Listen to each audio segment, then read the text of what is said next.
Senator BILYK. Thank you, Mr Acting Deputy President. Not many people would have heard of the Danish scientist Jacob Nielsen, nor realise his relevance to one of Australia's current political debates. Dr Nielsen has a PhD in human-computer interaction and has worked for various technology companies, including Sun Microsystems, before founding his own company. He also lent his name to Nielsen's Law, which states that internet bandwidth for high-end home users will increase by 50% every 21 months. In other words, demand for broadband speed will keep rising exponentially. For such a geographically vast nation as Australia, in an increasingly digital world, the success of our economy relies on overcoming distance, and this means fast broadband. This is why Australia needs Labor's fibre to the premises national broadband network, the real NBN. If we accept Nielsen's Law, which I referred to earlier, the users who are happy with 25, 50 or 100 megabits per second now, by 2019 will be demanding 75, 150 or 300 megabits per second. By 2024, they will be demanding up to 1,000 megabits per second, which cannot be delivered without fibre to the premises. At the end of 2012, Australia was ranked 40th in the world for broadband speed, with an average of 4.4 megabits per second.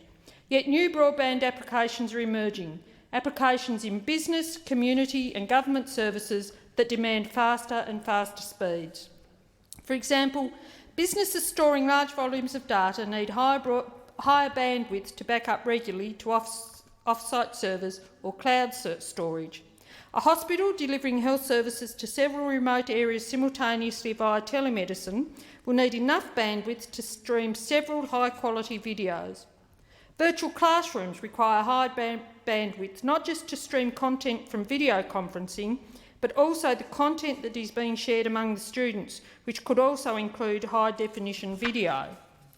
As these applications become popular, several users in the same household or the same business or school or hospital will want to access them at the same time. But we need faster broadband speeds, not just for those applications, but for the applications that have yet to be discovered.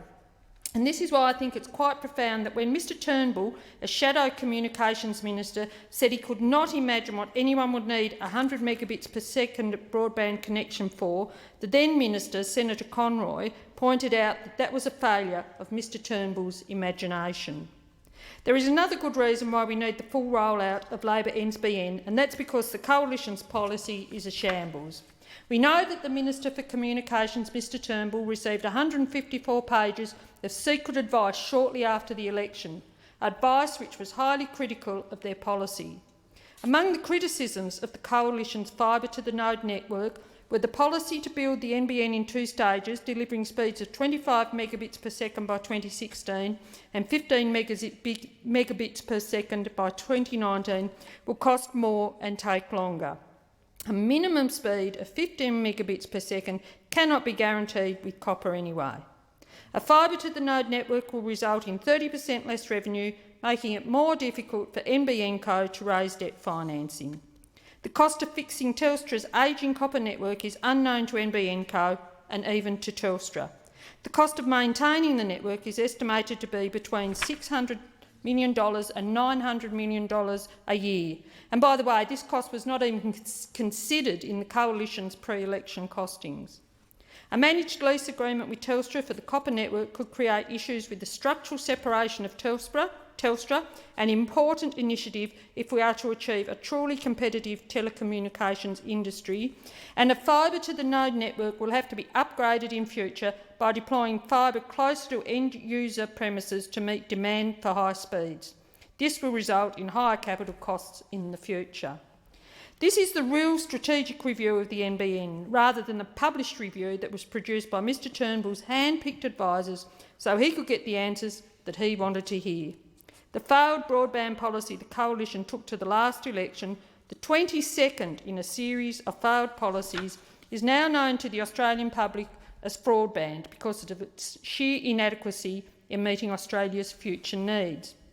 But the fraud goes even further, because the policy being put forward by the Coalition now falls well short of the policy they took to the election.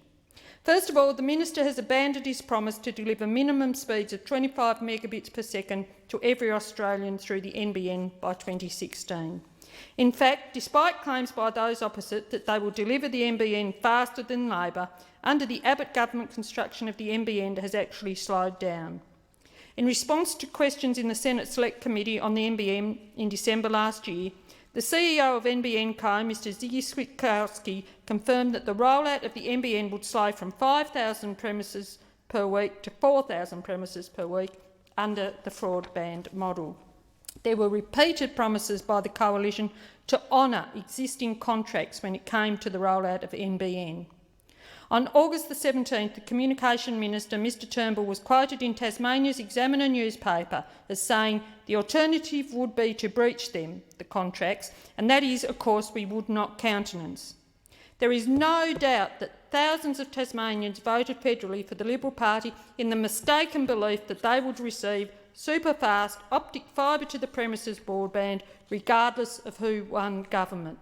And I sincerely hope that the Tasmanian people do not fall for that trick again in the coming state election. The government's decision to instead use a mix of technologies, or I'd call it a hodgepodge of technologies, for the rollout of their second-rate NBN has resulted in a bizarre situation where some urban communities are in a broadband lottery, where the quality of their broadband service literally depends which side of the street they live on. For example, people living on one side of Leslie Street in Launceston will receive fibre to the premises, whereas those living across the road will receive Mr Abbott and Mr Turnbull's second-rate broadband.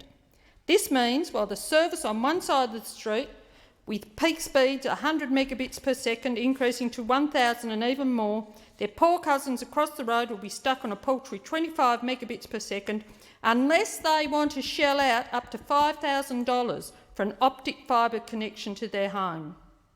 Last week, NBN subcontractors rallied in Hobart against the government's broken promise. Many of them hired staff and invested millions of dollars in equipment, which is now redundant because the government has abandoned a fibre to the premises rollout. Now, these businesses, small family businesses, are going bankrupt and hundreds of staff are being laid off. Businesses such as BILYK small contracting firm, which has been in his family for 4 generations. So much so for this government's promise of creating jobs. At a press conference recently in Hobart, Mr Abbott refused to respond to questions about his broken promises to the Tasmanian people. The best he could come up with in response to the media's question was, and listen to this, "I think we've had a good go on this issue and we'll go on to other issues if you don't mind." Well, luckily, one of the media did mind and a journalist asked a follow-up question. Do you accept that it's a broken promise to no longer commit to full fibre to the premises rollout, given what was said by Liberal Party candidates and members before the election? Mr Abbott's response. Are there any other subjects people want to ask questions about? Perhaps Mr Abbott should take some of his own advice when it comes to his broadband policy. Speaking at his press conference in Tasmania, Mr Abbott said, "If you want things done, if you want to go ahead as a state and as a nation, let's have the state government and the Commonwealth government working together." While the Prime Minister seemed to be implying that a coalition government in Canberra would be more cooperative with a Liberal government in Hobart, the latest overtures for cooperation by Tasmanian Liberals have been laughed off by this government. The Tasmanian opposition leader, Will Hodgman, went cap in hand to Sydney to convince Federal Communications Minister Mr Turnbull of the merits of a full fibre rollout and came back empty-handed. It is to his credit that Mr Hodgman has finally come to the realisation that his federal colleagues are selling Tasmanian short when it comes to broadband. After all, he has been unusually silent on a raft of other federal cuts affecting Tasmania, such as cuts to regional development programs, crime prevention grants, the Midland Highway and Commonwealth agencies in Tasmania.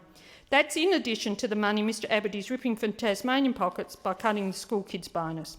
So I'd like to remind those opposite that their leader, our nation's Prime Minister, promised the Australian people before the election that he wanted to lead a government of no surprises. He wanted to lead a government that would under-promise and over-deliver. From the so-called government of no surprises, when it comes to the NBN, Tasmanians got a very nasty surprise indeed. Far from under-promising and over-delivering on broadband policy, this government has done the complete opposite.